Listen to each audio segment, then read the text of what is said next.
Imagine for a second that the power goes out across your entire region. Like, the lights just die, the hum of the refrigerator stops, and the Wi-Fi completely drops. Right, the classic modern nightmare. Exactly. I mean, we've all experienced the occasional blackout, maybe a quick flicker caused by a downed branch or a summer storm. Yeah, the kind where you just light a candle and wait 20 minutes. But imagine this isn't just a brief flicker. The hours actually start ticking by, afternoon turns into evening, and night falls. If you are sitting in your living room right now, what is your very first instinct? You reach for your phone. You do. But do you actually trust that your cell phone will still work to call for help? Or, as you stare at those little signal bars dropping on your screen, do you suddenly wish you had a private, completely off-grid radio network to keep you connected to the outside world? It really is the ultimate modern anxiety. Yeah. I mean, we rely heavily on this invisible digital umbilical cord. And the exact moment it seems threatened, our primate brains start frantically looking for tangible tools, like physical things we can hold in our hands to regain some sense of control. And that specific anxiety is driving a fascinating movement, which is basically the mission of our deep dive today. Right. We're examining a detailed, heavily researched analysis of what are known as crisis-based community radio networks. Specifically, we're focusing on these volunteer-based systems that are heavily promoted over in Finland. Yeah, and we are going to look at the exact claims made by these community radio projects to see if they actually hold up. Like, are these localized radio networks actually needed? Right. Are the apocalyptic communication failures that they claim to solve based in reality at all? And if not, where is community radio actually useful? Because, it's not a useless technology, but we really need to figure out where it genuinely belongs. To really pull this apart, we have to look far beyond just a basic technical discussion about radio waves and antennas. Oh, for sure. Yeah, we're looking at this fascinating intersection of telecommunications law, national infrastructure resilience, and honestly, the psychology of disaster preparedness. Which is wild. It is. We have to dissect not just how communication grids function under severe stress, but how human beings behave when they simply feel threatened by the loss of that communication. So let's start with the central premise driving this entire community radio movement. Okay. The advocates have a very specific pitch, and it hinges entirely on total systemic collapse. Right, the doomsday scenario. Exactly. Their primary claim is that a mere 3-hour power outage will completely knock out mobile networks, leaving communities totally isolated. Which is a bold claim. Right. Now, my initial thought when reading that was, well, yeah, I mean, my home router dies the exact second the power drops. Don't sell towers, just plug into the same fragile power grid. That is the assumption most people make, and it is largely false. Yeah, completely. The fundamental misunderstanding here is treating commercial telecommunications infrastructure like it's consumer electronics. Oh, like assuming a cell tower is just a giant version of my home Wi-Fi router. Exactly. Every single piece of commercial electronic communication infrastructure is governed by incredibly strict laws. I mean, a telecom company cannot simply, bolt an antenna to a pine tree, plug it into the local municipal power grid, and start charging customers. Right, they can't just wing it. No, not at all. The regulations control a vast matrix of variables. We're talking primary power, mandatory backup power, physical fuel tank capacities, redundant cooling systems, emergency routing protocols, and even the physical road access to the actual site. The source outlines a priority tier system that really completely shattered my assumptions about how this works. A very robust system. It mentions tiers 1 through 5. How does a government actually decide what gets top tier protection? I would assume it's just based on population density, right? Like putting the big bunkers right in the middle of Helsinki. Well, population density is a factor, sure. But geographical coverage is weighted just as heavily. Oh, really? Yeah. Network components are assigned a priority rating from 1 to 5.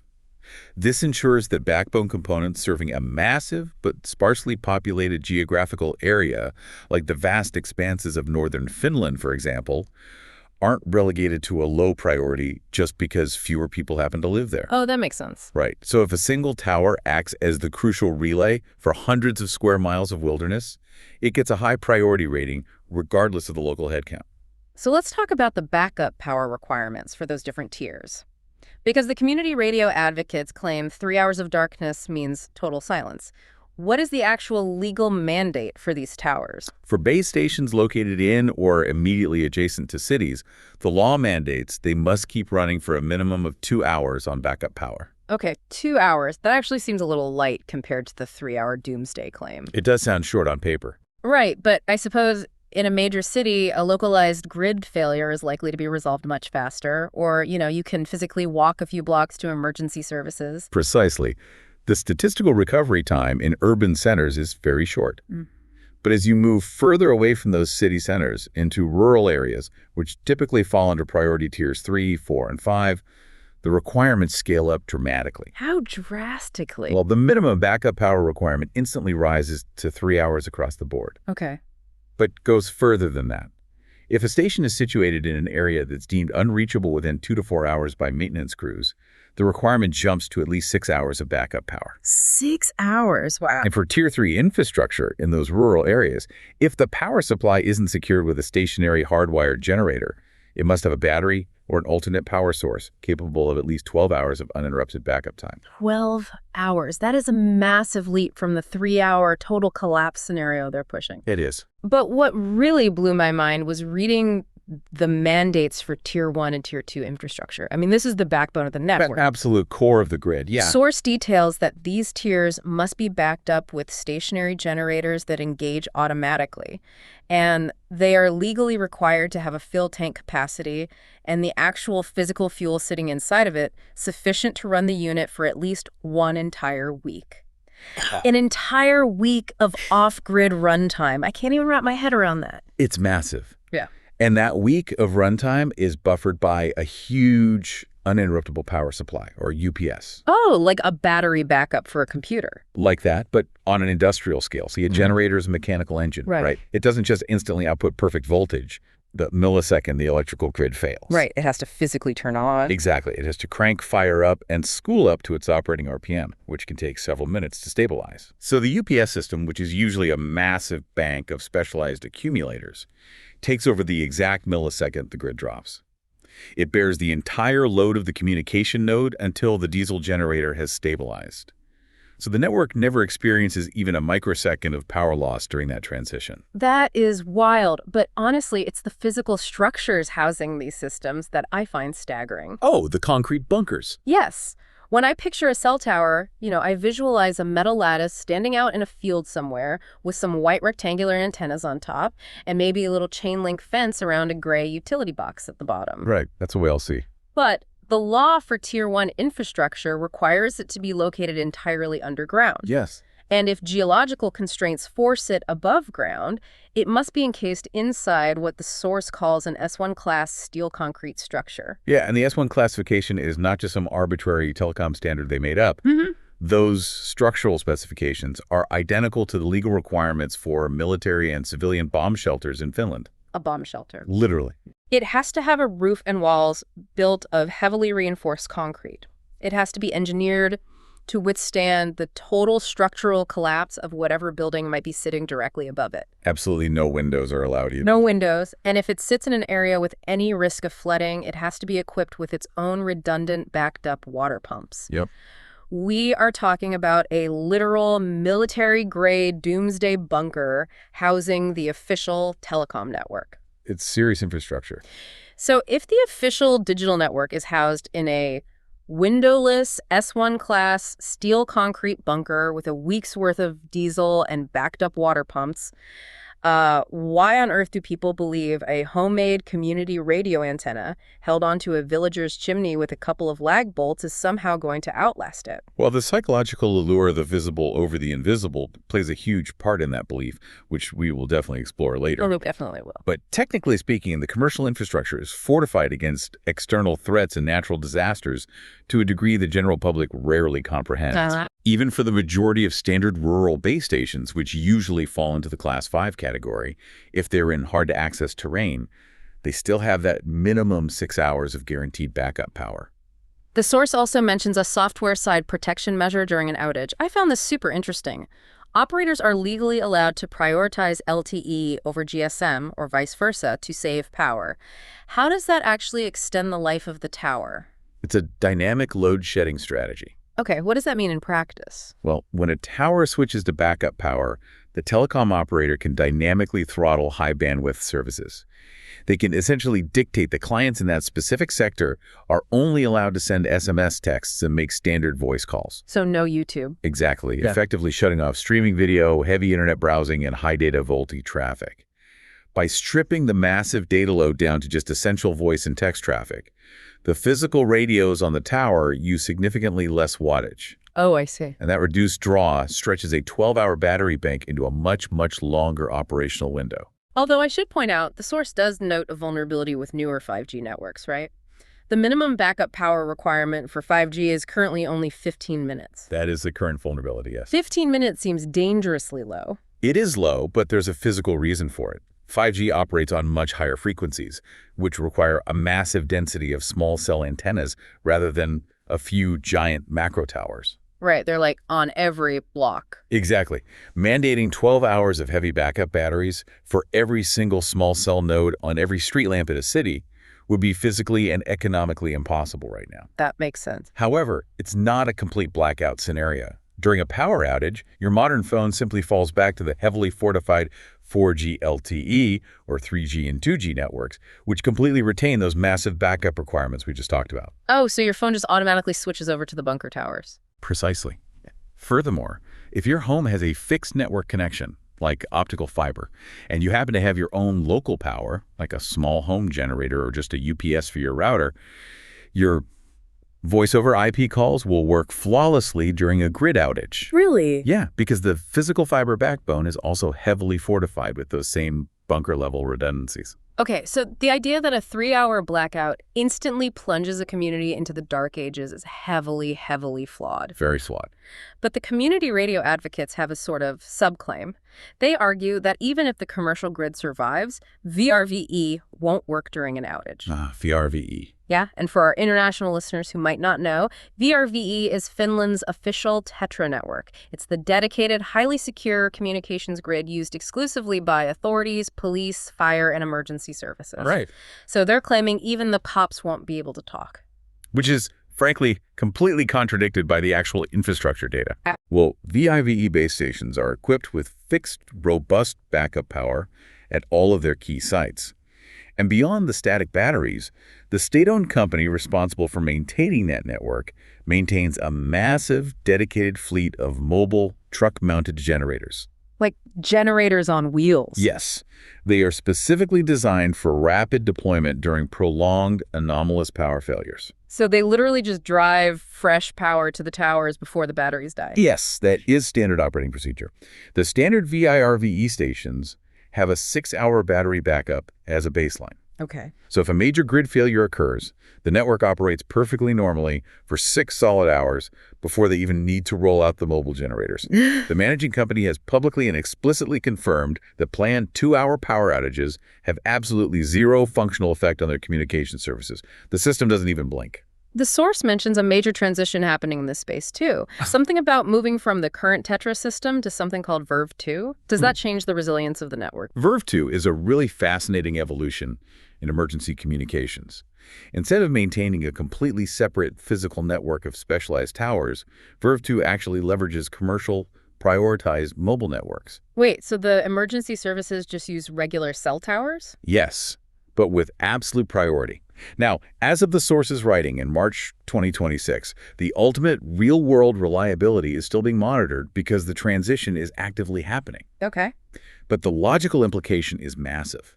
Because commercial mobile base stations are now being integrated into a prioritized network serving critical state authorities, their backup power capacities and structural hardening will inevitably have to be increased to match their new elevated security classification. Oh, wow. So the commercial grid is effectively being deputized. Exactly, meaning its resilience will only increase from here. Which makes the community radio advocates' follow-up claim, during a blackout, community radio will work, deeply ironic. It is entirely backward. I mean, community radio requires electricity just like a cell phone does. Right. It doesn't run on magic. No, it doesn't.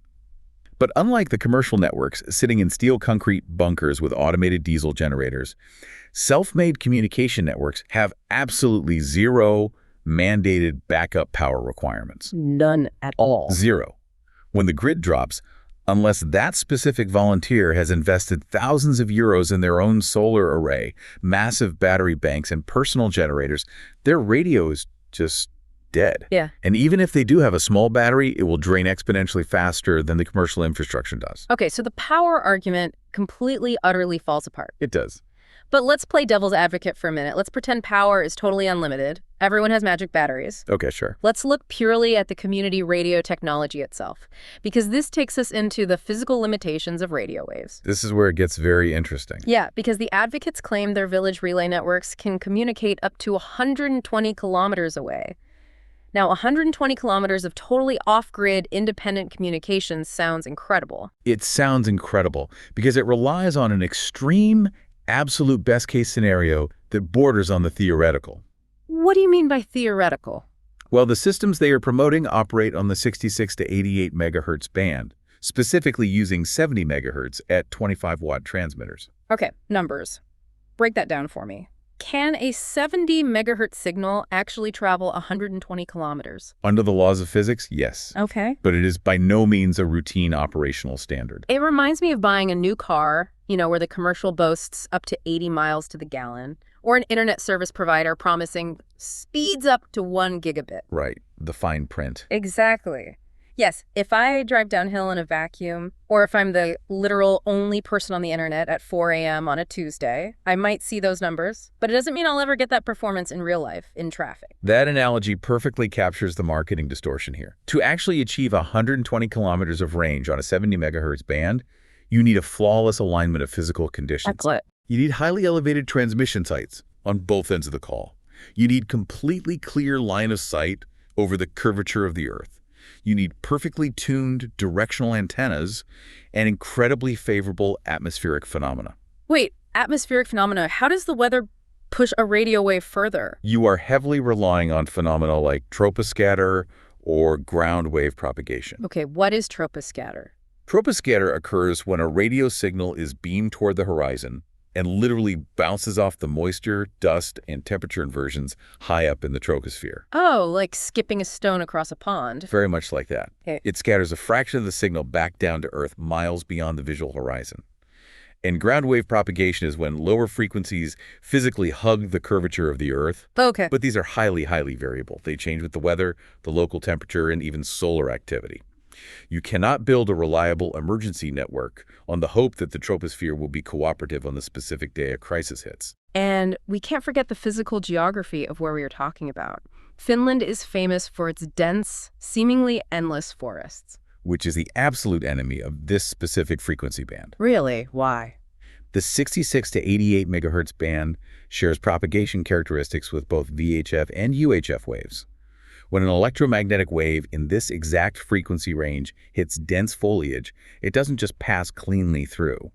Trees, hills, and uneven terrain absorb and scatter the signal. Like a wall. Worse than a wall. The physical size of pine needles and tree trunks often correlates very closely with fractions of the actual wavelength of these frequencies. Wait, so the physical size of a pine needle matches the wave? Exactly. Which means the forest essentially acts as a giant signal-absorbing sponge. In typical Finnish forest terrain, a reliable simplex connection, meaning direct, one-way-at-a-time communication for a 25-watt transmitter, is realistically much closer to 30 to 60 kilometers, not 120. Okay, 30 to 60 is still something, but it's a huge drop. And the advocates seem to actually acknowledge this range issue because their solution is to use a network topology. Right, the relays. Yeah, they want to set up relays, bouncing the message from village to cover the distance. But the source analysis points out a catastrophic bottleneck in this exact setup. A massive bottleneck. It's an issue with what they call the last hop device, specifically something called a PMR446 radio. Break down what a PMR446 is for me, because this seems like the fatal flaw in the whole design. It really is. The term last hop refers to the final physical connection between the communication network and the actual end user holding the device in their hand. Right. In this proposed community network, a central house in the village might have the powerful 25-watt transceiver with the massive antenna up on the roof, but the actual villagers sitting in their own homes in the woods aren't using 25-watt radios. What are they using?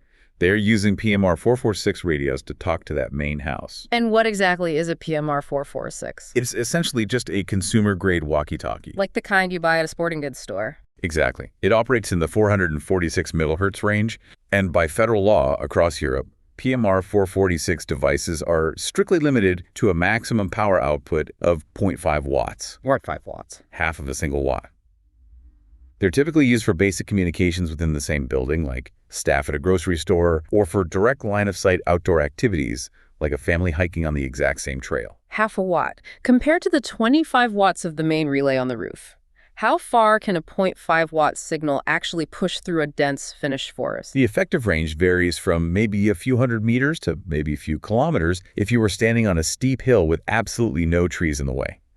Realistically, in a rural wooded setting, the maximum reliable range is about 3 kilometers. 3 kilometers, that is like building a massive high-speed 10-lane digital highway that connects all the towns perfectly, but the only way citizens can actually access the highway is via a muddy dirt footpath that abruptly ends 3 kilometers from their front door. That is a perfect way to visualize it. To make the system work at all, the end user has to physically live within a few thousand meters of that main transmitter house. If you live 4 kilometers deep in the woods, you are completely, totally cut off from the very system designed to connect you. It defeats the entire stated purpose of keeping scattered rural populations in touch. Exactly. The network architecture creates this grand illusion of widespread regional coverage while functionally abandoning anyone who lives outside the immediate radius of the village relay station. But the advocates have another argument ready. They always do. They claim that even if the commercial power stays on, we still need community radio because during a crisis, the cellular network will become hopelessly congested. The congestion myth. Yeah. The idea is that the exact moment a crisis hits, every single villager is going to panic, call their family all at once, overload the local cell tower, and completely crash the system. That claim demonstrates a fundamental, deep misunderstanding of basic telecommunications engineering. The source analysis completely dismantles this by explaining how commercial networks calculate capacity. How do they calculate it? Well, they don't simply build a tower capable of handling exactly 100 simultaneous calls and then just cross their fingers that 101 people never dial at the same time. Right. Networks are mathematically designed to handle massive anomalous spikes in peak usage, utilizing complex queuing formulas and dynamic bandwidth allocation. Okay, so if a localized crisis happens and the village network is theoretically getting congested just by the villagers calling each other to check in, what actually happens? If the traffic is entirely local, literally just neighbors calling neighbors down the road, the primary cellular network has more than enough engineered capacity to sustain that localized loop of traffic. Oh, because it's localized. Right. If a village network is just villagers calling each other, there is zero need for a backup community radio because the primary network handles local routing with incredible efficiency. It doesn't need to send the data packet all the way across the country and back just to connect you to the house 2 miles down the road. So, if we look at the scorecard here, the range is exaggerated by relying on ideal atmospheric physics. The end-user devices are weak 0.5 watt walkie-talkies that anchor people to a tiny 3-kilometer radius. And the fear of a network crashing from neighborly phone calls completely ignores basic telecom engineering. It's not a great scorecard. No, it's not. Yeah. But this brings us to what I think is the most critical part of this entire debate.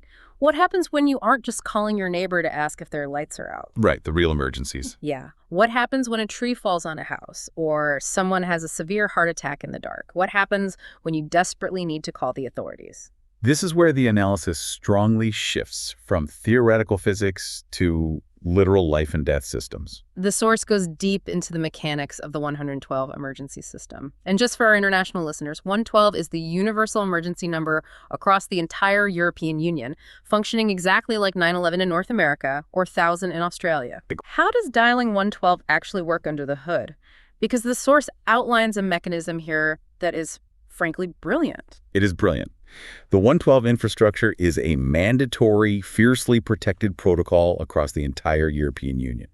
If you're anywhere in the EU, you can contact 112 as long as there's a whisper of GSM coverage from any carrier whatsoever. Any carrier. Any carrier. You do not need a paid phone plan. You don't even need a physical SIM card installed in the device. Wait, no SIM card? How does that even work? The phone's hardware simply bypasses the commercial restrictions, locks onto the nearest available tower, regardless of the company that owns it, and transmits a universal emergency flag. The network's response to that emergency flag is what really fascinated me. The source highlighted a specific priority routing mechanism. The eviction protocol. Yeah. Let's say you live in a rural area and the local cell link is a smaller node that can only support a maximum of, say, 4 simultaneous calls. Okay, a very small node. And let's assume all 4 of your neighbors happen to be on the phone at the exact same moment. The network capacity is mathematically maxed out at 100%. What physically happens in the network when you dial 112? This is where the digital signaling layer of the network takes absolute ruthless control. When your phone attempts a call, it communicates on a control channel before a voice channel is ever opened. Okay, so they talk before you even hear it ring. Right. The tower CPU receives your device's IMEI, its unique hardware identifier, along with a specific 112 emergency request flag. The tower's processor instantly recognizes that the voice channels are 100% full. Does it just give you a busy signal? No, it never gives a busy signal for 112. Instead, it identifies the absolute lowest priority commercial call currently active on that tower, say your neighbor ordering a pizza, and it forcefully drops their connection. It just cuts them off. It evicts the non-emergency traffic, forcefully clears the packet stream, and instantly allocates that exact bandwidth to your 112 call. It literally kicks them off the network to guarantee your call goes through. That is incredible. It is ruthless efficiency designed purely to save lives. The only conceivable scenario where you couldn't contact emergency services is if absolutely all service providers in a region suffered catastrophic, simultaneous hardware failures. Which, as we discussed, is almost impossible. Right. Given the bunker-style backup power, redundant routing, and automated failovers we went over, that is astronomically unlikely.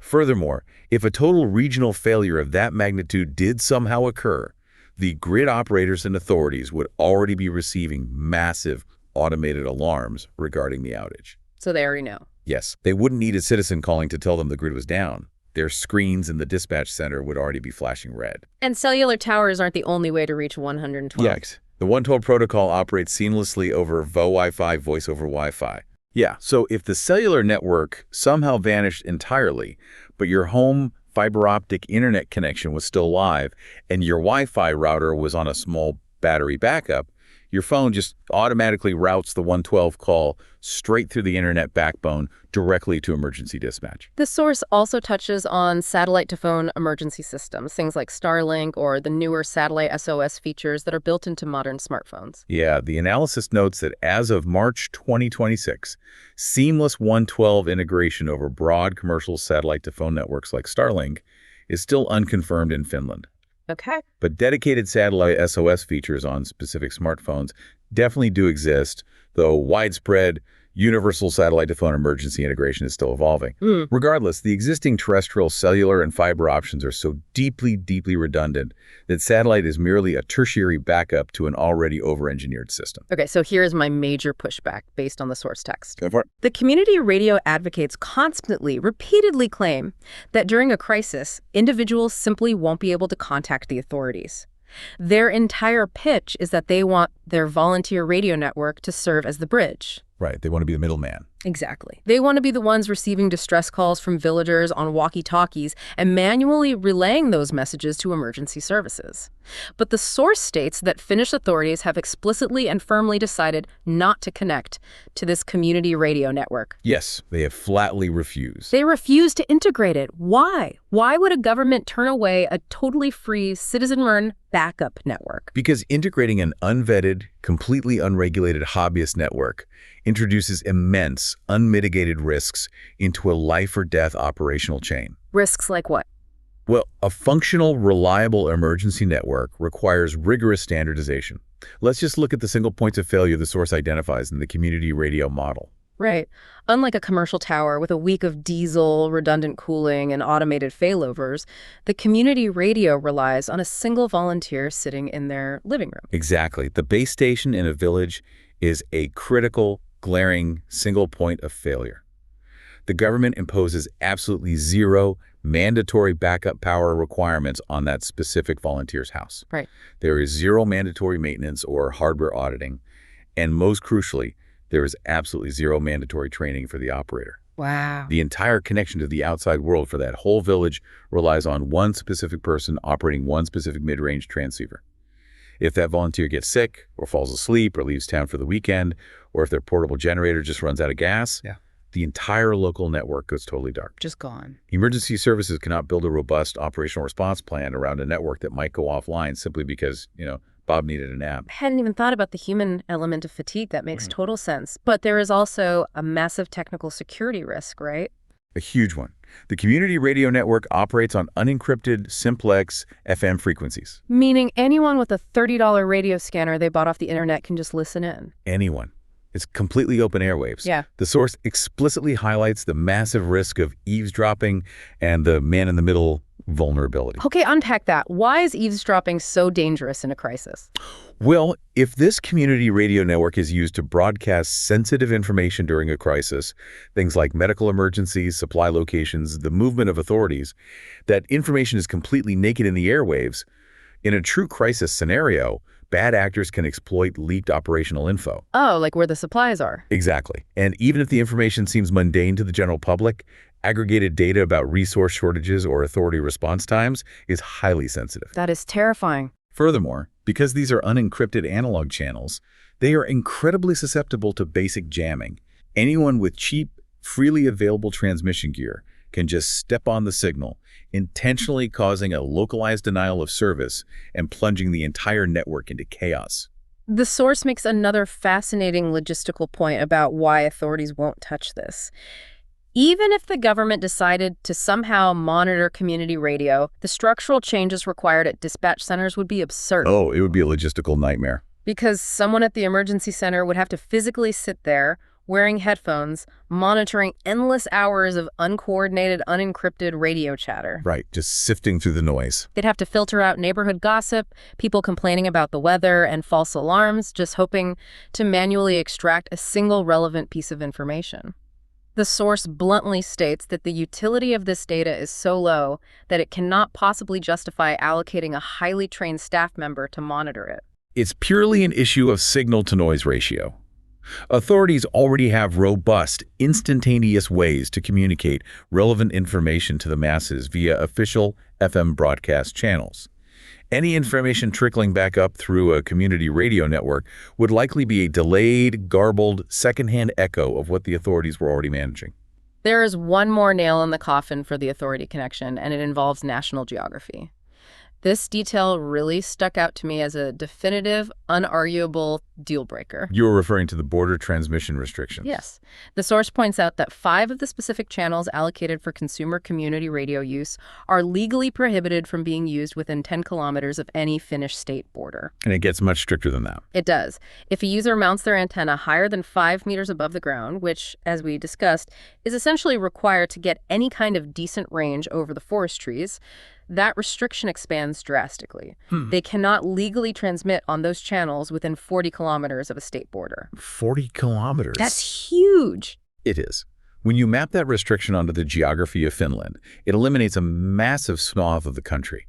It specifically neuters the network in the border regions, which, ironically, are the exact remote, sparsely populated areas where a crisis communication network is most heavily promoted as being vital. The government is basically saying, we don't care how helpful you think your hobby network is.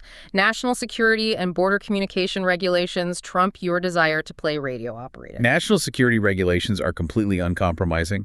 The spectrum near borders is tightly controlled to prevent cross-border interference with neighboring state operations or sensitive military bands. So let me just summarize the stark reality of this debate so far. Please do. On one side, we have the official systems. They are heavily fortified in underground concrete bunkers, legally mandated to hold weeks of fuel, engineered to forcefully prioritize emergency calls instantly without even needing a SIM card, and actively monitored by state agencies. On the other side, we have the community alternative. Their range is wildly exaggerated by ignoring forest physics. They rely on 0.5-watt walkie-talkies that limit users to a tiny 3-kilometer leash. They represent a massive unencrypted security risk. They're legally barred from huge chunks of the country, and the authorities explicitly refuse to engage with them. When laid out technically and legally like that, the comparison isn't even close. Which begs the obvious glaring question, why? Why do they do it? Yes. Why are people so passionate about spending their weekends and their hard-earned money building these networks?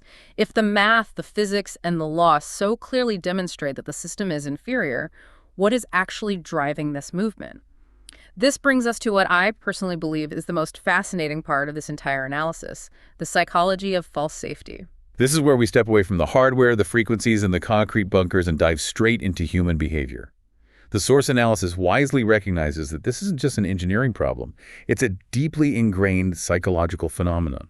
The text specifically highlights two critical psychological concepts: security theater and risk compensation. Let's unpack those. Sure.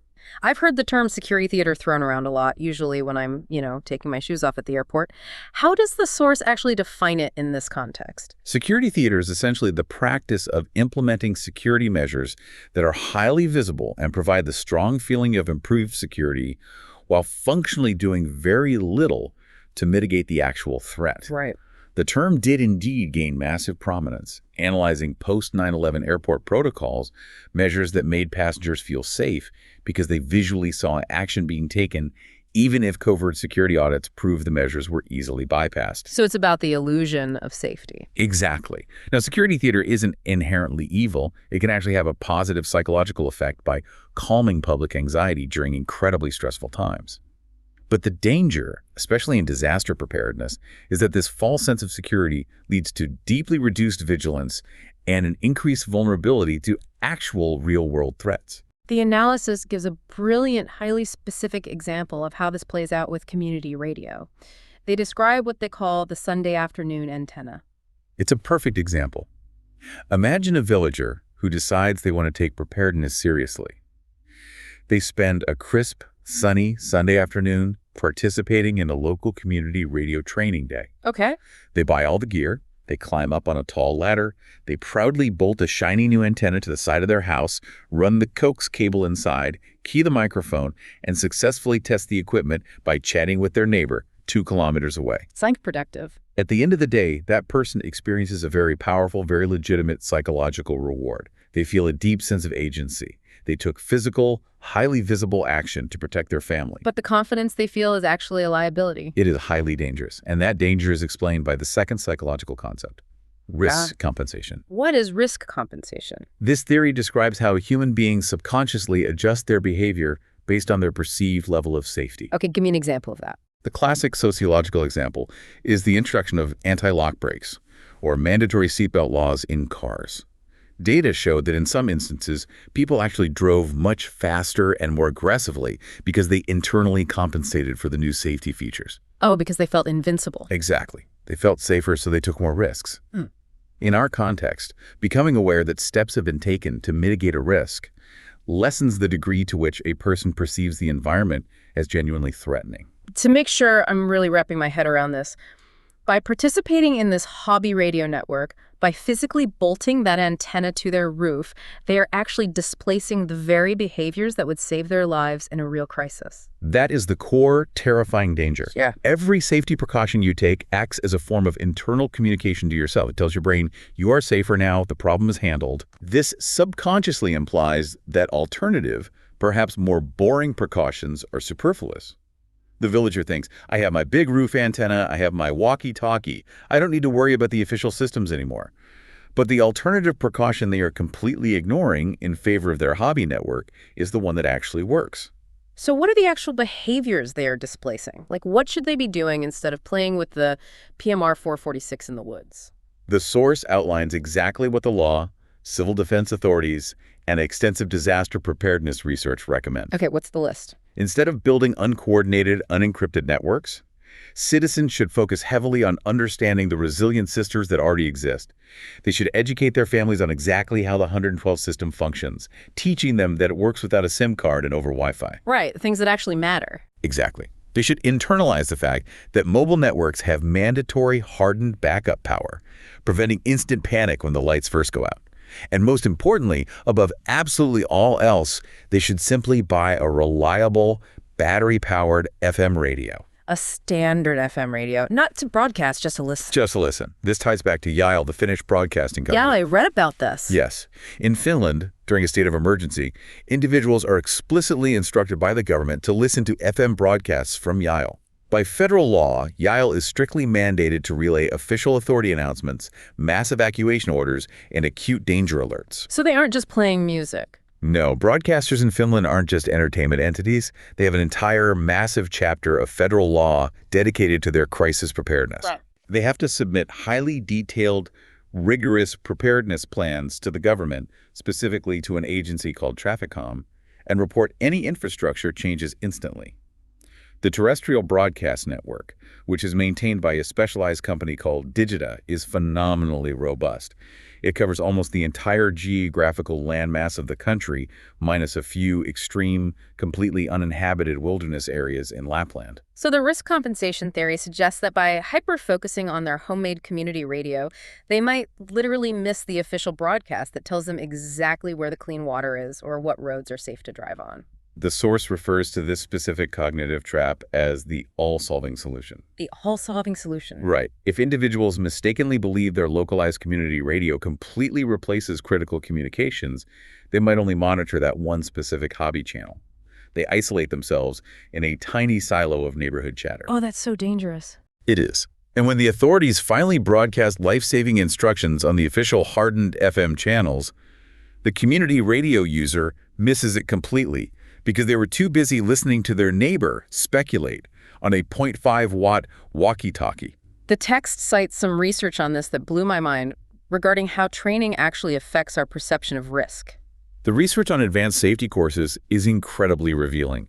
Studies consistently show that putting individuals through specialized safety training often enhances their confidence much faster than it actually enhances their physical skill or their understanding of the underlying mechanics. It creates an illusion of confidence. Yes, it creates severe, often fatal overconfidence. Participation in these community radio training exercises, learning basic radio etiquette, learning how to physically set up antennas, builds immense confidence in the system itself without building an accurate understanding of its profound structural limitations. Right, they learn how to talk into it, but not how it works. Exactly. They learn how to push the button and talk, but they don't learn about the 40-kilometer border restriction, the 0.5-watt physical bottleneck, or the total lack of UPS backups. Yeah. They dangerously mistake operational familiarity with systemic resilience.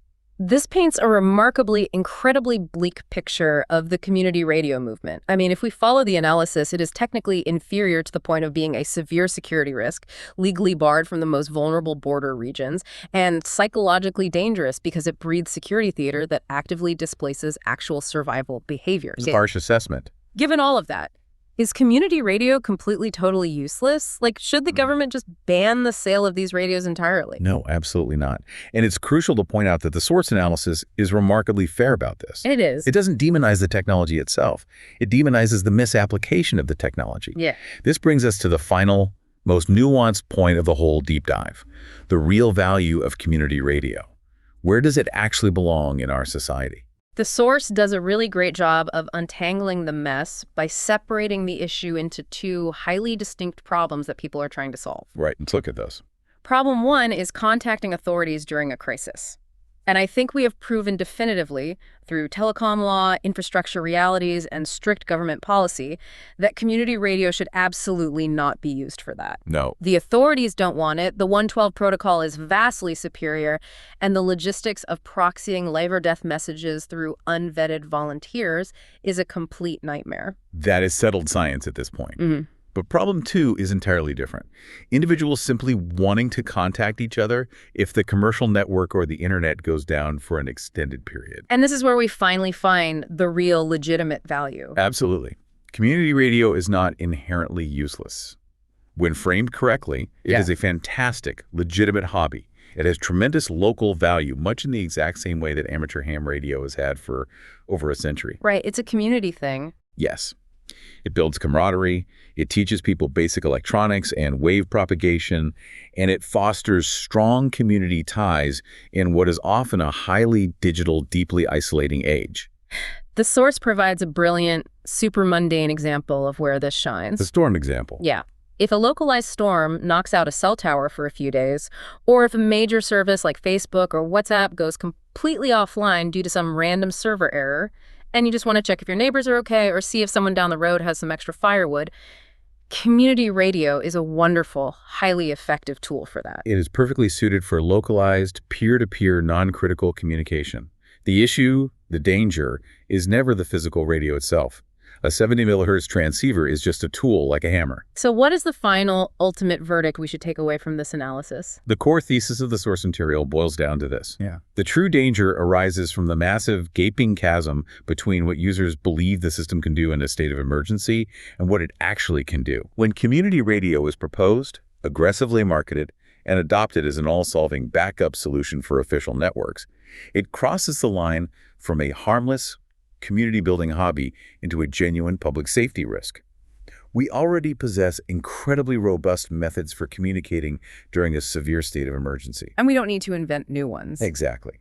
Those methods are heavily regulated by federal law, maintained inside S1 class concrete bunkers, backed up by weeks of diesel, continuously monitored by automated systems, and staffed by highly trained authorities. Community radio simply cannot and should not attempt to replace that architecture. We have covered a massive amount of ground today, pulling apart everything from the physics of pine trees absorbing radio waves to the psychology of seatbelts. It's been a journey. It really has. Let's recap the key takeaways for you, the listener, so you have this totally locked in. We started by looking at the doomsday scenarios aggressively pushed by community radio advocates. The idea that a 3-hour blackout suddenly plunges us into the dark ages.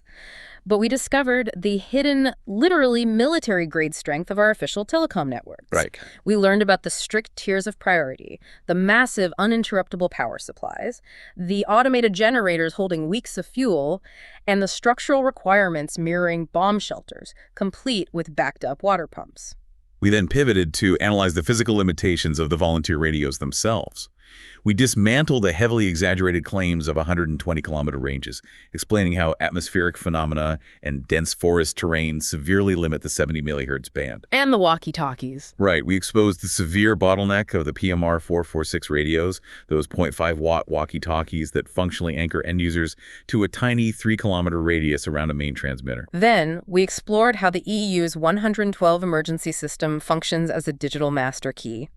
We learned the mechanics of how the network's signaling layer forcefully evicts lower priority commercial traffic to guarantee your emergency call goes through, even without a SIM card or an active data plan. We also discussed exactly why government authorities explicitly refuse to link into a volunteer network, citing the massive risks of unencrypted eavesdropping, glaring single points of failure, and strict geographical border limits.